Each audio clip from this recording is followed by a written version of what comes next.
Chapter 1. The Mermaid. Every evening the fisherman went out fishing. He sometimes sold his fish at the market. Sometimes he did not catch many fish, and he could not sell them. One evening his net was very heavy. He laughed and said, "Did I catch all the fish in the sea, or did I catch some horrible monster? I will give it to the queen. She will be happy."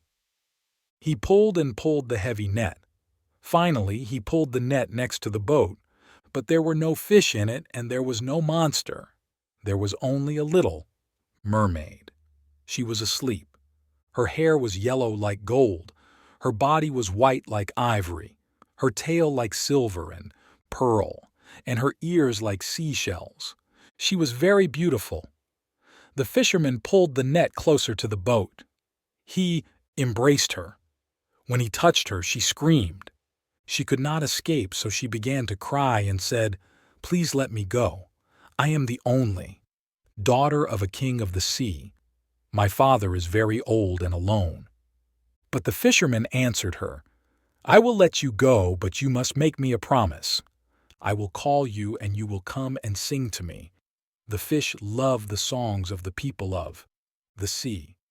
You will sing and my nets will be full. I promise. Please let me go," cried the mermaid. "Yes, I will let you go," said the fisherman. So she promised him, and he let her go. She went back into the sea and trembled. She felt a strange fear. Every evening the young fisherman went fishing and called the mermaid. She came and sang to him. The dolphins swam round and round her. The seagulls were in the sky, above her head. She sang a marvelous song of the Tritons, the men with long green beards. She sang of the gardens of the sea with their corals. Here the fish swim like silver, birds. She sang of the big whales from the cold North Seas and of the dead sailors in their ships at the bottom of the sea. She sang of the little children. They ride on the backs of the dolphins and laugh. When she sang, the tuna fish came to listen to her. The young fisherman then caught many of them. When his boat was full of fish, the mermaid smiled at him and swam away. But she never came near him. When he tried to catch her, she went into the water, like a seal. Each day her voice became sweeter to his ears. Soon he forgot his nets and listened to her song. He listened to her until the moon came. One evening he called her and said, "Little mermaid, marry me because I love you." But the little mermaid said, "You have a human soul. Send away your soul and then I can love you." The young fisherman thought, "Why do I need my soul? I cannot see it. I cannot touch it. I do not know it. Of course I will send it away and I will be very happy." He stood up in his boat and cried, "I will send my soul away.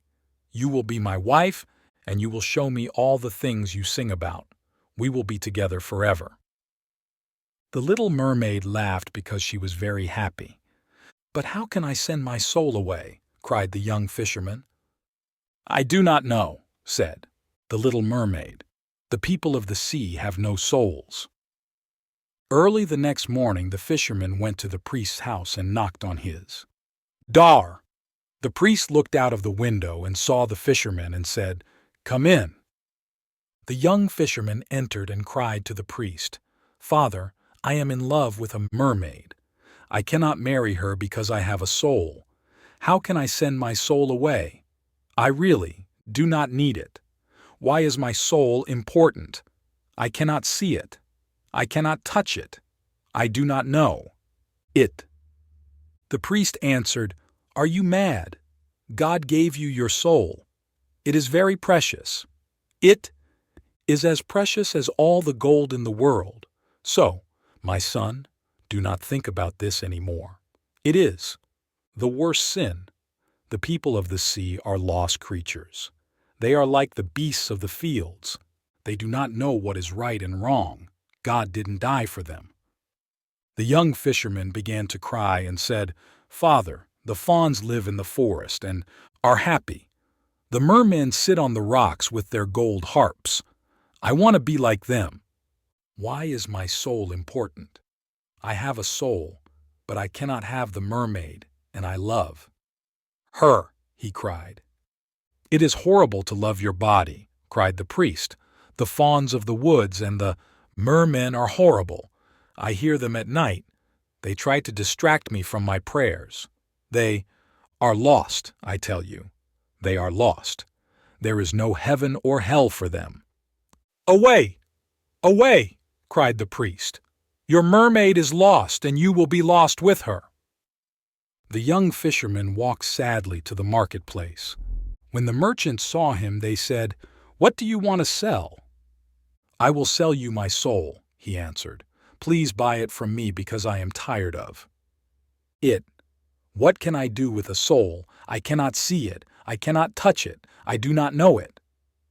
But the merchants laughed at him and said, "What can we do with a soul? A false coin is more precious. Sell us your body and we will give you a lot of gold, but we will not give you any money for your soul." The young fisherman thought, "How strange this is." The priest said, "Your soul is as precious as all the gold in the world." But the merchants say, "A false coin is more precious."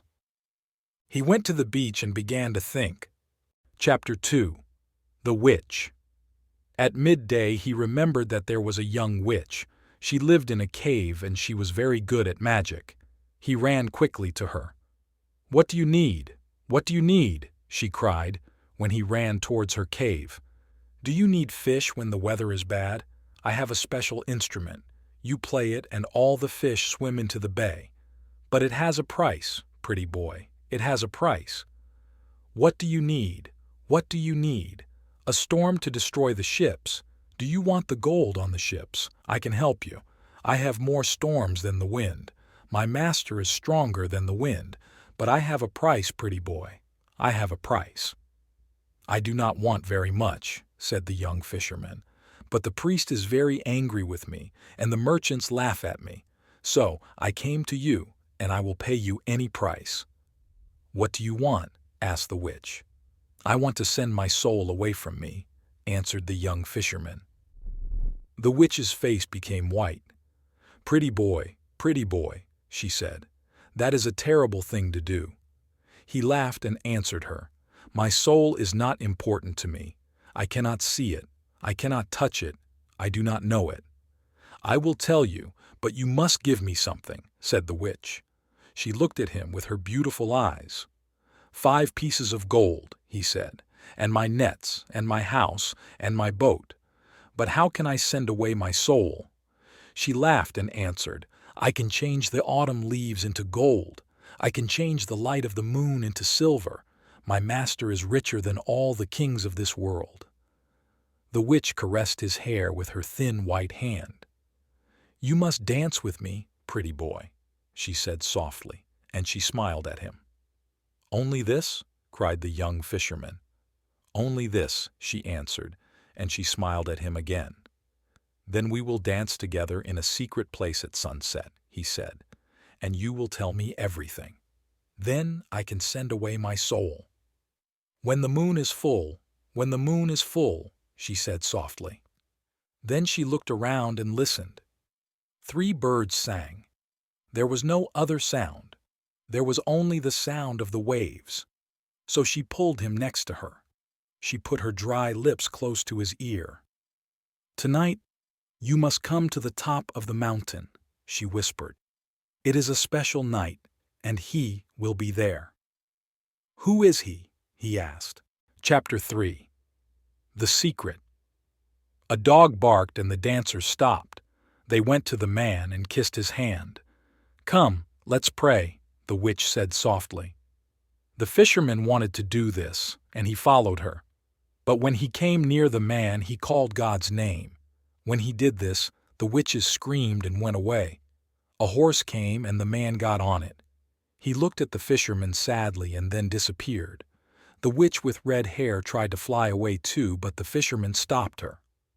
"Let me go," she cried. "You must not say God's name." "No," he answered. You are my prisoner. Tell me the secret now." "What secret?" said the witch. She tried to escape. "You know," he answered. She began to cry and said to the fisherman, "Ask me anything, but not that." He laughed and didn't want to release her. She could not escape, and so she said, "I am as beautiful as the mermaids," and she put her face near his. But he pushed her away and said, "I will kill you. You must tell me the secret now." She trembled. "All right," she said. "It is your soul, not mine." She gave him a little knife. "Why did you give me this knife?" he asked. She was silent for a moment. She was terrified. Then she said to him, "Our shadow is not the shadow of our bodies. It is the body of our souls. Stand on the beach with your back to the moon. Cut your shadow from your feet. Then you must tell your soul to leave, and it will leave." The young fisherman trembled. "Is this true?" he said. He released her and took the knife. Then he walked to the sea. The fisherman's soul then said to him, "I am your servant. Do not send me away now. Did I do anything bad to you?" The young fisherman laughed. "You didn't do anything bad, but I do not need you," he answered. "The world is big. Go where you want, but do not disturb me because my love is calling me." His soul called him many times, but he did not listen. He then arrived on the beach and stood on the sand with his back to the moon. White arms came out of the foam and they asked him to come. His soul said to him, "Do not send me away without a heart. The world is cruel. Give me your heart." "How can I love my mermaid without a heart?" he cried. "Please," said his soul, "give me your heart. The world is cruel and I am afraid."